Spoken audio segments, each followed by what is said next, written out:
Hello, bachcho. Let's see the question first. Find a general formula to express two positive integers which are such that the result obtained by adding their product to the sum of their squares is a perfect square. So हमें यहाँ पर एक formula derive करना है दो positive integers के बारे में इन सच वे दैट कि जो रिजल्ट ऑब्टेन्ड होगा after adding the product of the sum of this squares वो एक परफेक्ट स्क्वायर हो जाए। ठीक है, तो चलिए देखते हैं हम इसको सोल्यूशन से। But before of its let's talk about the key concept which we are going to use here for this question. So यहाँ पर हम कॉन्सेप्ट लगाएंगे पॉजिटिव इंटीजर्स का कि what is mean by positive integers so that we can able to solve this question here, right?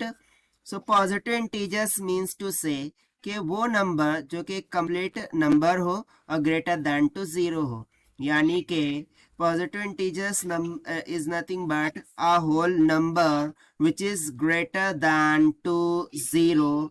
ठीक है, और यदि ग्रेटर दैन टू जीरो है तो साथ ही साथ ये फ्रैक्शनल नंबर नहीं होना चाहिए। सो नॉट फ्रैक्शनल नंबर, ठीक है, नॉट फ्रैक्शन नहीं होना चाहिए। और उसके बाद यदि फ्रैक्शनल नहीं है दैट मीन्स टू से कि वो एक कंप्लीट नंबर होगा, वो एक डेसिमल नंबर नहीं होगा। ठीक है ना, यानी कि मैं सिंपली बोल सकता हूँ not a decimal number, not decimal number. ठीक है, not a decimal number.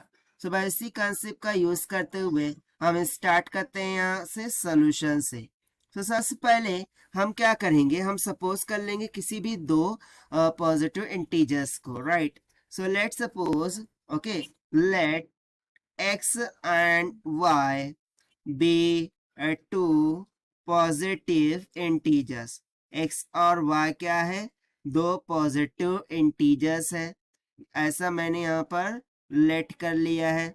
So according to question हमें क्या बोल रहा था कि उनका स्क्वायर, उनका प्रोडक्ट का सम किसके इक्वल है, एक परफेक्ट स्क्वायर के इक्वल है। किसके इक्वल है, परफेक्ट स्क्वायर के इक्वल है।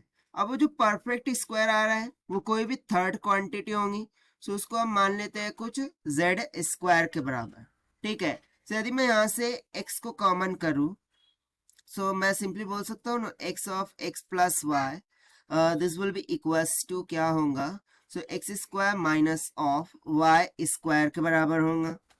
दैट मीन्स टू से मैं बोल सकता हूँ कि कोई भी स्केलर यदि मैं मल्टीप्लाई करूँ, सो लेट सपोज कि m scalar here, so m into x, ये किसके टाइम्स हो जाएगा, this will be equals to n times of z plus का y की इक्वल। और rather than I can say कि n x plus y this will be equals to m times of z minus of y की equal होगा। सो देखिए यहाँ से मैं एक रेशियो डिफाइन कर सकता हूँ, दैट इज हम क्या बोल सकते हैं कि जो x divided by 2mn plus में x स्क्वायर ये इक्वल हो जाएगा y divided by m square minus of n square, and this will be equals to z divided by z के डिनोमिनेटर में क्या आ जाएगा, m square plus m into n plus n का square के बराबर।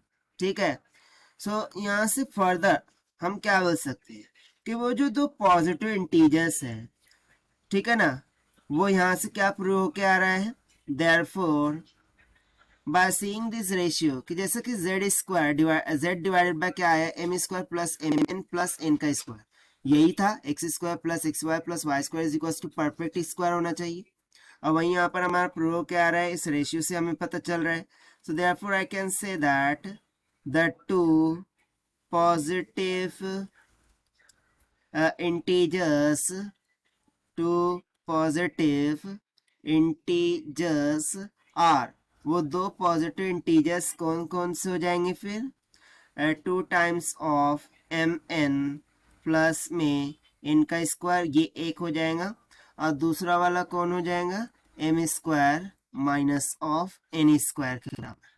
ठीक है, सो वही यहाँ पर हमें फाइंड आउट करने के बोला था, कि find the general formula for that two integers. So वो यहाँ पर हमारा निकल के आ गया है। एक तो ये हो गया 2mn प्लस n का स्क्वायर, और सेकंड जो पॉजिटिव इंटीजर होगा उसके लिए फॉर्मूला आ गया m square minus of square के बराबर। ठीक है, so this is the required solution which we have solve by using the concept of positive integers. So this is the required solution. I hope you understood well. Best of luck. Thank you.